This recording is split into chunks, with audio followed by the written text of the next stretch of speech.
एक रहस्यमय कॉल। अध्याय 9। महाषड्यंत्र। तकरीबन शाम के 6:30 बज चुके थे जब एलेक्स लंदन शहर में घुस रहा था। वो एक अच्छा ड्राइवर था और सिवाय एक पेट्रोल स्टेशन के जहां से उन्होंने ईंधन भरवाया, वो लोग कहीं भी नहीं रुके। रिचर्ड ने एलेक्स की तरफ देखा और बोला, एलेक्स, लंदन सिटी हॉस्पिटल ले चलो, मुझे निकोलस से मिलना है। एलेक्स ने हामी में सर हिलाया और जल्द ही वो लोग लंदन सिटी हॉस्पिटल पहुंच गए थे।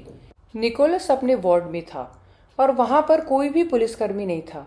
निकोलस फिर भी अभी तक हॉस्पिटल से भागने की कोशिश तक नहीं कर रहा था। इस बात ने रिचर्ड को संतुष्टि दी कि वहां पुलिसकर्मी के होने या ना होने से कुछ फर्क नहीं पड़ने वाला था। निकोलस अब काफी ठीक लग रहा था। 2 दिन में ही निकोलस ने बहुत ज्यादा रिकवरी कर ली थी। वो वाकई एक दुस्साहसी और दिलेर व्यक्ति था। रिचर्ड ने निकोलस से बोला, तुम ठीक हो? निकोलस थोड़ा व्यंग भरे स्वर में बोला, आपको मुझे जेल में डालने की जल्दी है। एलेक्स को ये पसंद नहीं आया, परंतु वो चुप रहा।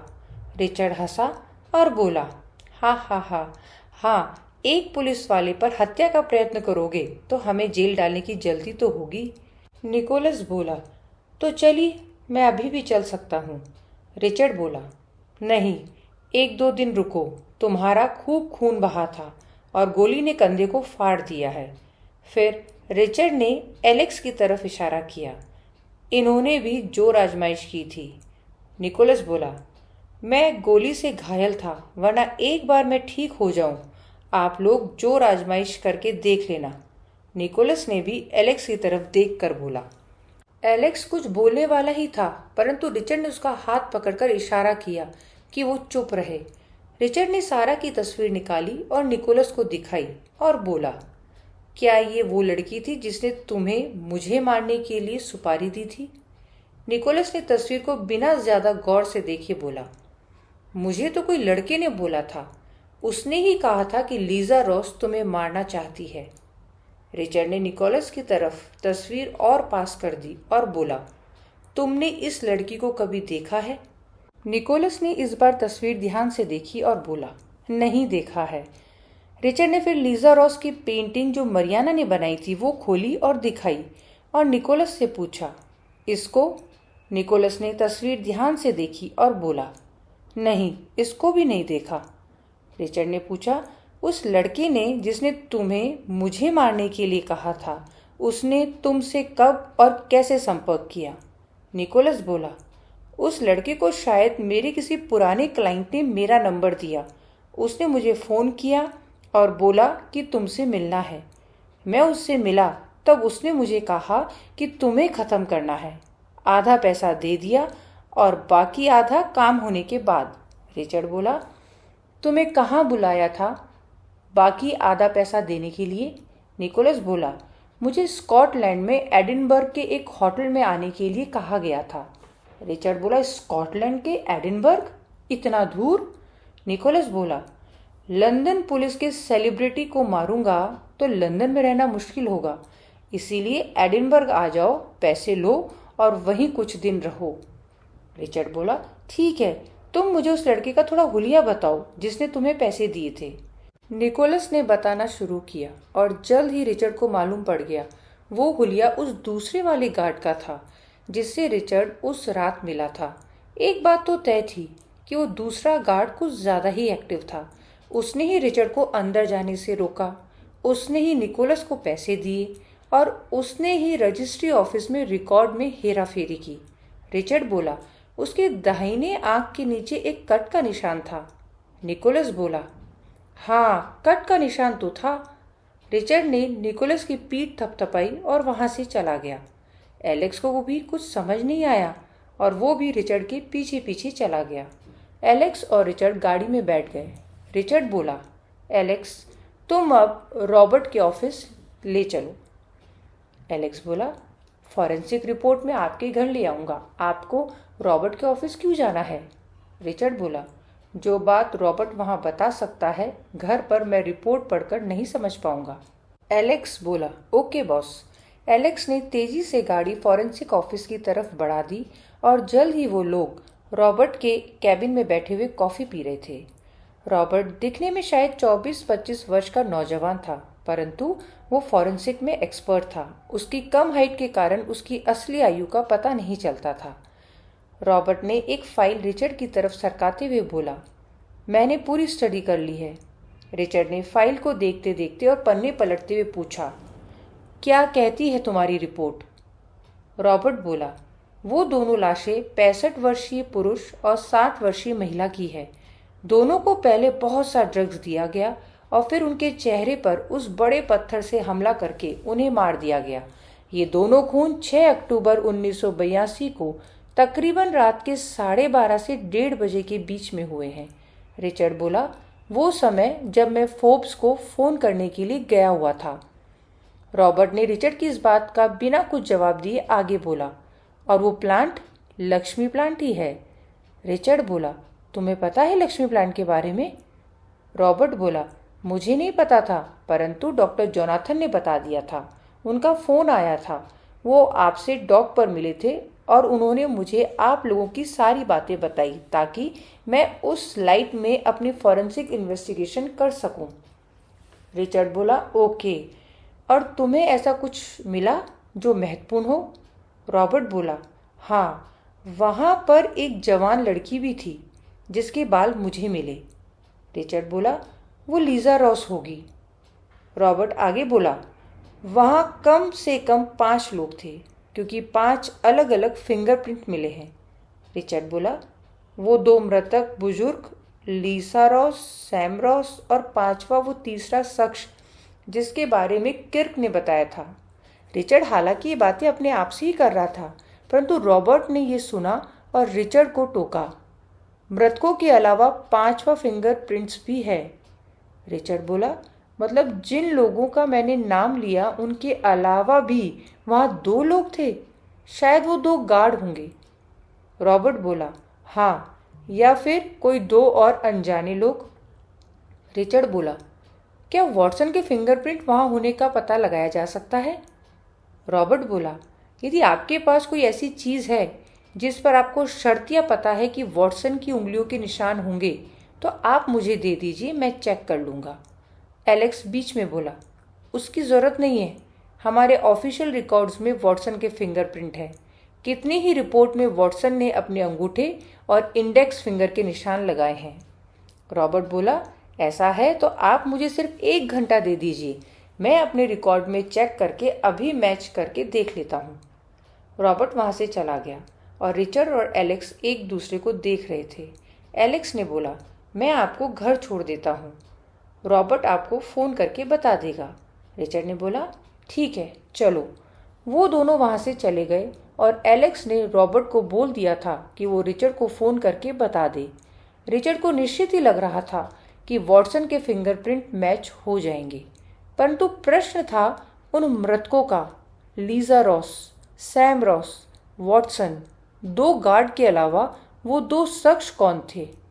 एलेक्स ने जल्द ही रिचर्ड को घर छोड़ दिया। थोड़ी रात हो चली थी और एमिली ने दरवाज़ा खोला था। एमिली चिंतित होते हुए बोली, रिचर्ड, तुम इतना ज़्यादा काम कर रहे हो, तुम्हारी तबीयत खराब हो जाएगी। तभी वहाँ पर मिसेस वॉटसन भी आ गई। रिचर्ड ने उन्हें हाय किया और रूम में चला गया। एमिली भी रूम में आ गई और रूम बंद कर लिया। रिचर्ड ने एमिली से बोला, मिसेस वॉटसन कब तक हमारे घर में रहेगी? एमिली बोली, क्यों, तुम्हें दिक्कत है? रिचर्ड बोला, मुझे लगता है वो वॉटसन से मिली हुई है। एमिली बोली, वॉटसन से मिली हुई? वो वॉटसन की पत्नी है। रिचर्ड बोला, और शायद वॉटसन सैम रॉस का आदमी है। एमिली एकदम से सदमे में आ गई। वो जल्दी जल्दी बोलने लगी, ये क्या कह रहे हो रिचर्ड? रिचर्ड बोला, हाँ, सच बोल रहा हूँ। एमिली के चेहरे की रंगत बदल गई। रिचर्ड ने आगे बोला, वॉटसन सैम रॉस के साथ मिला हुआ है।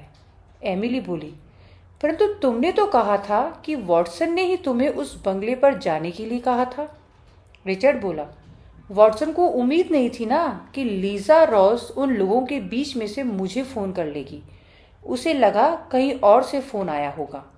एमिली बोली, पर तुम्हें वॉटसन पर शक क्यों हुआ? रिचर्ड ने लीजा रॉस की स्क्रॉल की हुई पेंटिंग को खोला और एमिली को दिखाया और बोला, ये है लीजा रॉस। एमिली ने उस पेंटिंग को देखा। एक सुंदर सी लड़की जिसके शर्ट के बटन टूटे हुए, बाहें फटी हुई, बाल बिखरे हुए और एक पैर में सैंडल और एक खाली। एमिली बोली, तो इससे ये कैसे साबित हुआ वॉटसन सैम रॉस का आदमी है? रिचर्ड बोला, ये लड़की पिछले कुछ दिनों से वॉटसन से मिल रही थी। एमिली बोली, तो? रिचर्ड बोला, ये लड़की फोर्ब्स को भी टिप दे रही थी और वॉटसन ने इस लड़की को बंगला नंबर 9 में सैम रॉस को ही सौंप दिया। एमिली बोली, तो ये लड़की अपने ही पिता के खिलाफ पुलिस को सबूत दे रही थी और वॉटसन ने उसे सैम रॉस को ही सौंप दिया क्योंकि वॉटसन सैम रॉस के लिए काम करता है। रिचर्ड बोला, हाँ। एमिली बोली, ये तो मात्र तुम्हारा अनुमान है। रिचर्ड बोला, ये ही नहीं, मैं एडिनबर्ग में एलन मैन्युफैक्चरिंग की फैक्ट्री जा रहा था। ये बात केवल तुम्हें और मिसेस वॉटसन को पता थी। एमिली बोली, हाँ तो? रिचर्ड बोला, तो ये बात विजय, एलन मैन्युफैक्चरिंग के मैनेजर, उसे कैसे पता चल गई? उसने पूरी तैयारी कर रखी थी। एमिली थोड़ा सोच में पड़ गई। वो रिचर्ड कार्लसन की इसीलिए ही फैन थी। वो बहुत ही शार्प और कुशाग्र था। एमिली बोली, तो तुमने क्या सोचा है? रिचर्ड बोला, मुझे मिसेस वॉटसन को गिरफ्तार करना पड़ेगा और उन्हें थोड़ा टॉर्चर। एमिली बोली, क्या बकवास कर रहे हो रिचर्ड? रिचर्ड बोला, मेरे पास और कोई विकल्प नहीं है। इससे वॉटसन का पता मुझे चल जाएगा। वॉटसन पकड़ में आ गया तो बस खेल खत्म ही समझो। एमिली कुछ नहीं बोली। रिचर्ड बाहर गया और मिसेस वॉटसन को लिविंग रूम में बुलाया। मिसेस वॉटसन वहां आ गई और रिचर्ड ने उनसे पूछा, आपको पता है कि वॉटसन कहाँ है? मिसेस वॉटसन को कुछ समझ नहीं आया। आप क्या बोल रहे हो? क्या आपको वॉटसन मिल गया? रिचर्ड चिल्लाया। मिसेस वॉटसन, ये नाटक बंद कर दीजिए। मिसेस वॉटसन घबरा गई। रिचर्ड ने अपना फ़ोन उठाया और लुइस को पुलिस स्टेशन में फ़ोन लगाया।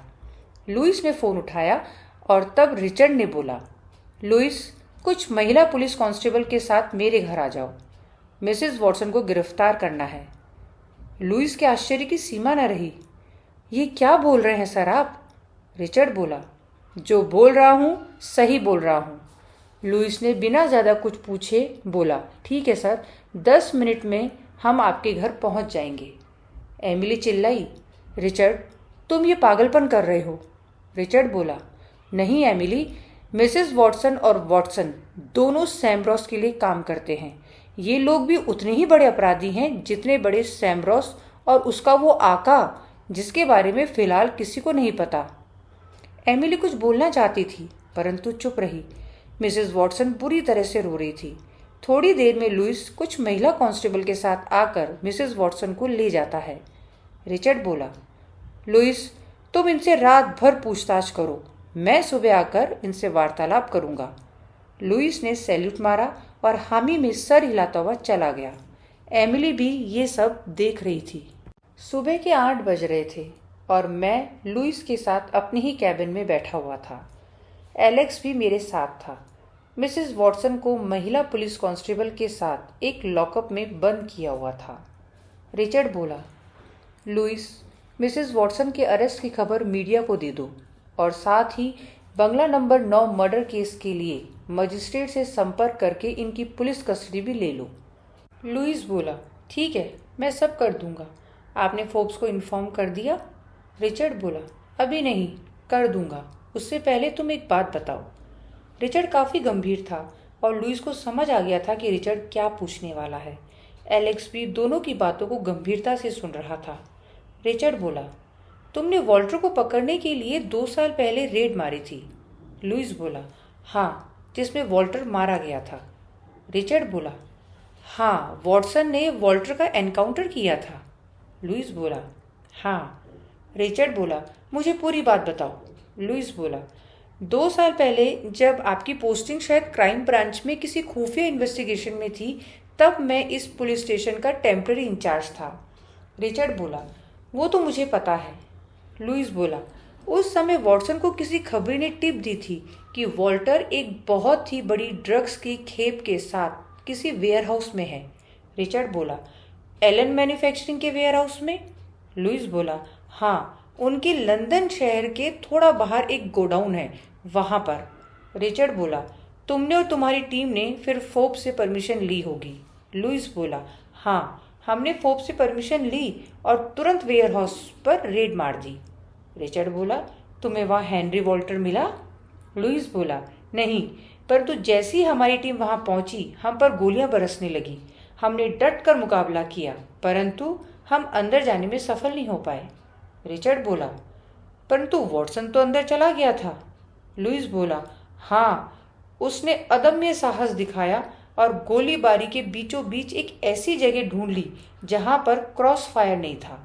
रिचर्ड बोला, उस वेयर हाउस में वॉटसन अकेला गया? लुइस बोला, हाँ, परंतु जैसे ही वो अंदर घुस गया मैंने अपनी टीम को बोला उसके साथ जाने के लिए।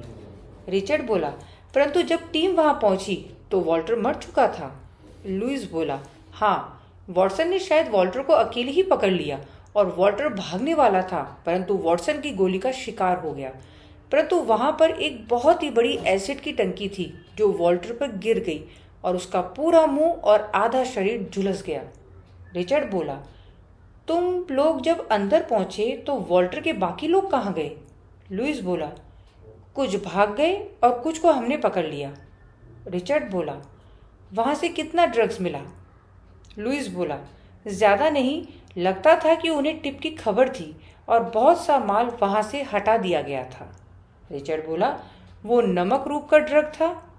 लुइस बोला, नहीं, वो प्योर कोकेन, हेरोइन, मेथाफेटामाइन, कैनाबिस आदि था। रिचर्ड बोला, इसका मतलब तब तक वॉल्टर को लक्ष्मी प्लांट से इन ड्रग्स को नमक या पाउडर शुगर का रूप देना नहीं आता था। लुइस बोला, हाँ, शायद नहीं। रिचर्ड बोला, वॉल्टर की लाश की फॉरेंसिक किसने की थी? लुइस बोला, रॉबर्ट ने। रिचर्ड ने तुरंत ही रॉबर्ट को फ़ोन लगाया और रॉबर्ट ने बोला, हेलो। रिचर्ड बोला, रॉबर्ट, मैं रिचर्ड कार्लसन बोल रहा हूँ। रॉबर्ट बोला, यस इंस्पेक्टर। रिचर्ड बोला, तुमने पता किया कि वॉटसन के फिंगरप्रिंट है कि नहीं? रॉबर्ट बोला, सर, वॉटसन के फिंगरप्रिंट कंफर्म्ड है। रिचर्ड सदमे में आ गया, मतलब वॉटसन माफिया से मिला हुआ था। वॉटसन रिचर्ड के साथ ही उस बंगले पर पहुंचा था और उसके फिंगरप्रिंट उस बंगले पर होने का मतलब वो पिछले कुछ दिनों से वहां बार बार आ रहा था।